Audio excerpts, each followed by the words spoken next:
So Jacko is back. Jack O'Connor is back with the Kerry Senior Football Management. He has been, well, not confirmed officially as the next Kerry Senior Football Manager, but he has been proposed for ratification alongside selectors of Michael Quirk and German Murphy. That meeting will happen on Monday, the Kerry County Board meeting, and they will appoint Jack O'Connor as the next manager. It's going to happen. We knew about this. We've known about this for a while, really, ever since Jack O'Connor left his position as Kildare Senior Football Manager, and obviously the comments he made about, he would never turn down the chance to manage Kerry again and all the rest. We all know the comments. We knew this was going to happen. We knew that he was going to be the man that was going to be Kerry's Senior Football Manager, and obviously it's happened. Here he is. He's the manager of Kerry for a third time in charge of the Kerry Senior Footballers. He's obviously, since his last spell as the Kerry Senior Football Manager between 2009 and 2012, he has managed the minors. He actually won 2 minor All-Irelands, and obviously he managed the under-20s as well. That was probably the only sort of spell as, in charge of a Kerry code or a Kerry team that probably didn't really work out the way he would have hoped. But nonetheless, Jack O'Connor comes back in as the Kerry Senior Football Manager, and it's an interesting one, and it's certainly a decision from the Kerry County Board that has split a lot of opinion online and certainly a lot of opinion on social media. Obviously, the news broke last Friday that Jack O'Connor was very much confirmed as the next Kerry Football Manager, so it's certainly not old news. I was away on holidays for the past week, which was why I couldn't make a video on it or anything like that, but we will discuss it right now because I've certainly, seen a lot of reaction on Twitter, Instagram, social media and whatnot, seen what a couple of former players and stuff have had to say, and it's an interesting one. Like, certainly it does split decision and it does split opinion. Originally, when this decision was made, I felt like the majority of Kerry fans would be very happy by this decision. I mean, this is a man who's won 3 All-Irelands as a manager, won one in 04, 06 in his first spell, came back in 2009. You'll remember Kerry were wrote off by everyone going into that 2009 All-Ireland Senior Football Championship, which is weird. Like, it's kind of strange thinking back. Like, why were they wrote off so much? I mean, fair enough, they were beaten in the 2008 All-Ireland final by Tyrone, but they still had serial winners in their side, like Paul Galvin, Tomas O'Shea, Com Cooper, Darren O'Sullivan. Like, they had serial winners in their side, and fair enough, okay, they won the league that year, and then they were quite poor in the championship, let's be honest, up until Dublin. Yes, 17 points. I know, I remember, I was there, I seen it. Unfortunately, I was on the hill that day.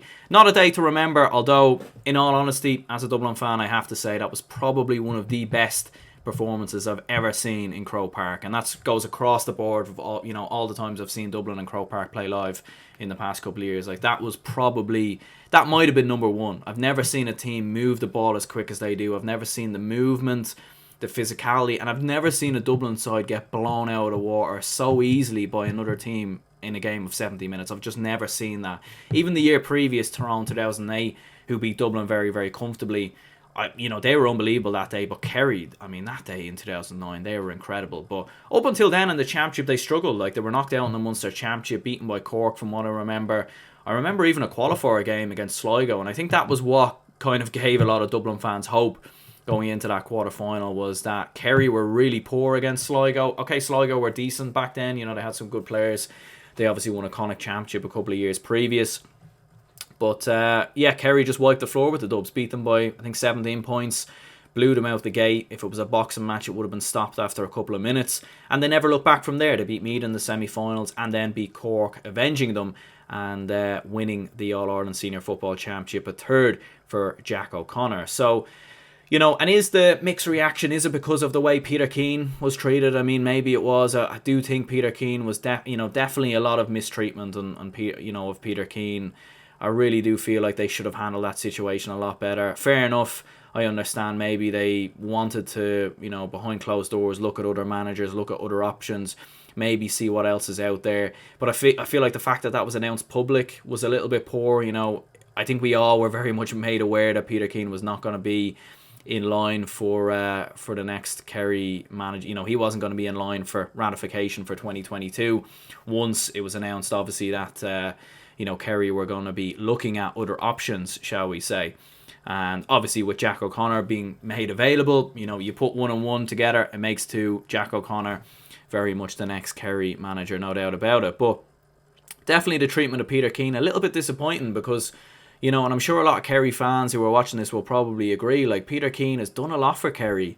You know, he was in charge of that minor side that had the likes of David Clifford and very successful there. Obviously won a couple of All-Irelands. Goes into the Kerry senior football management position in 2019. At a time as well, like, let's not forget, going into that 2019 season, Kerry were in transition. They were in transition, and a lot of people didn't know, was David Clifford going to live up to the hype? Was Sean O'Shea going to live up to the hype? Was Killian Spillane going to live up to the hype? You know, who were these other new players that were coming through as well? How are they defensively? Like, you know, there was a lot of question marks over Kerry. There really, really was, because let's not forget, in 2018, under Eamon Fitzmaurice in the Super 8s, beaten by Galway, very drab performance that day. Galway were quite defensive, but they done a great job. They were by far the better side, won the game in the end quite comfortably. Kerry obviously failed to get past Monaghan, you'll remember, in that Super 8s game as well. And obviously didn't even make it out of the group, didn't make it into the All-Ireland semi-finals, and that's probably the first time I can remember, maybe going back to 2010, was it? The last time previous that Kerry didn't make it an All-Ireland semi-final. I might be wrong on that, but maybe it was 2012 they were in the semi-finals, I think, as well.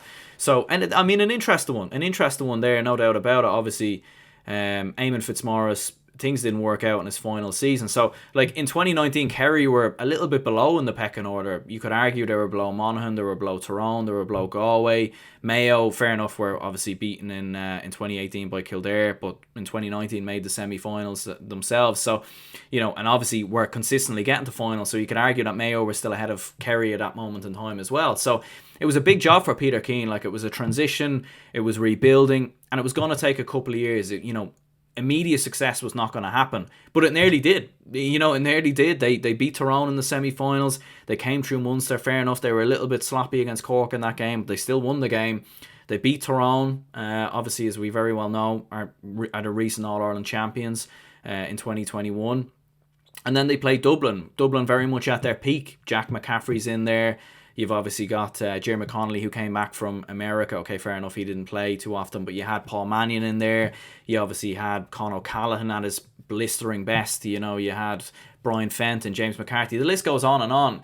And, you know, David Clifford playing in his first All-Ireland final does a tremendous bit of work, gets Johnny Cooper sent off. Dublin are down to 14 men. They're struggling. Kerry are very, very close as anyone was in that 6-year spell really, from stopping Dublin winning an All-Ireland. And obviously, as we very well know, Dublin levelled the game late on and won the replay quite comfortably in the end. And fair enough, 2020, you know, they lost to Cork, but you do forget, like, Luke Connolly is going for the point in that last minute of injury time, and it drops short to Mark Keane. It goes in the back of the net. It's one of them things. Sometimes you just don't get that luck, and sometimes you need a bit of luck to win All-Irelands or to be successful. And I'm not saying that Kerry would have went on to win the All-Ireland that year. You know, maybe they would have, maybe they wouldn't have. We honestly don't know. This year, you know, they get through Munster. They play brilliant football doing so. Brilliant in the league, blitzing everyone. They come up against Tyrone, they fall short. They had a bit of an off day going forward. Defensively, a little bit poor. Beaten by a point, let's not forget as well. Tyrone go on to win the All-Ireland. So, like, Peter Keane, I don't think things have, like, were that bad, in all honesty. I think he probably, in my opinion, deserved another year. But I do think at the same time, you know, Kerry are probably a bit like Dublin and a few other counties, maybe in hurling as well. And like in hurling, you think of Kilkenny and whatnot. If you're not winning All-Irelands, if you're not getting over the line, you know, if you're not winning those All-Irelands, you're probably going to be judged as a failure. And it's a little bit harsh. You know, Pillar Caffrey as Dublin manager was doing a lot of things right for so many years. He was bringing through young players. He was getting us on the right track, but he just couldn't get us over the line. He just couldn't get us to a final. He couldn't get us that All-Ireland victory that Dublin were craving for in the mid-2000s. And Peter Keane, probably quite similar, but you could say Peter Keane, you know, done a better job in some respects than what Pillar Caffrey done with the Dubs. So, yeah, it's an interesting one, and certainly mixed reaction, like, in terms of the Jack O'Connor appointment. Like, I was having a look at Twitter, and there was we'll get a Twitter poll on screen right now. This was actually from LiveScore Kerry's Twitter account, and it says, so Jack has the keys to the kingdom for a third term, so how do we feel about the committee's preferred candidate being back at the helm? 21% said delighted, 40% said disappointed, and 38% said don't know. So definitely a lot of mixed reaction, and like what I said before, initially I felt that this would be a great appointment for Kerry. You know, you're bringing someone in who's won All-Irelands, that's been there, that's done it. He's worked with a lot of these players at minor level. He's worked with a lot of these players at under 20 level. He's obviously been keeping very well in touch with Kerry, as we very well know from his recent comments. He's been watching Kerry. He's probably been watching all their games. He's probably known at some point that this position would probably come back, and maybe he'd be offered this job again. So he knows, you know, as much about Kerry as anyone does. Like, let's be perfectly honest, he really, really does. So he obviously comes back in, but 40% of people disappointed. And I have seen some comments online, even on an Instagram post I shared on the GAA Fan TV Instagram account. If you're not following, go over there and follow at GAA Fan TV. Very close to 10k followers as well, so a little plug there. But a couple of people were saying, you know, a little bit disappointed by this, a backward step and all the rest. And is it a backward step? I mean, it's risky. It is risky, because if it doesn't work out, you'd wonder where Kerry will be when he leaves. You know, Peter Keane has left Kerry in a very, very good position. If Jack O'Connor leaves without winning All-Irelands, will Kerry be in a better position than where they were when he came in? And that's the big question, isn't it? And the big question is, he needs to win All-Irelands. He needs to win All-Irelands. Can he win All-Irelands? Next year, obviously, Tyrone are going to be a force. Like, we know that. They've won the All-Ireland. They're going to take some beating next year. Mayo are going to always be there. Dublin, I'm sure, are going to regroup. I'm sure other counties will want to be stronger as well, like Galway and Monaghan, Armagh, whatnot, Donegal as well. So, like, big pressure on Kerry next year, and it's not like they're going to go, you know, are they going in as favourites for the All-Ireland next year? We'll obviously have to wait and see. But certainly, it's an interesting one for Jack O'Connor. For myself personally, I do think it's the right decision. I think you're getting someone in with the experience of winning All-Ireland, someone who's been there, done it, you know, and he's used to proving the critics wrong. He done it in 2009, and he's worked with these lads at minor level 2014 and 2015, so he knows the success. He's been there, he's done it, and will he be successful? That is going to be the interesting one now over the next couple of years. It is a big risk, but I do think he is the right man, in my opinion, to take Kerry forward going into 2022. Anyways, we'll go ahead and wrap this up here. Do leave a like and subscribe if you haven't already. More club videos of the club football and club hurling and whatnot coming out over the next couple of days. Podcasts as well, so stay tuned for all that. And my name is Aaron. I'll see you all later.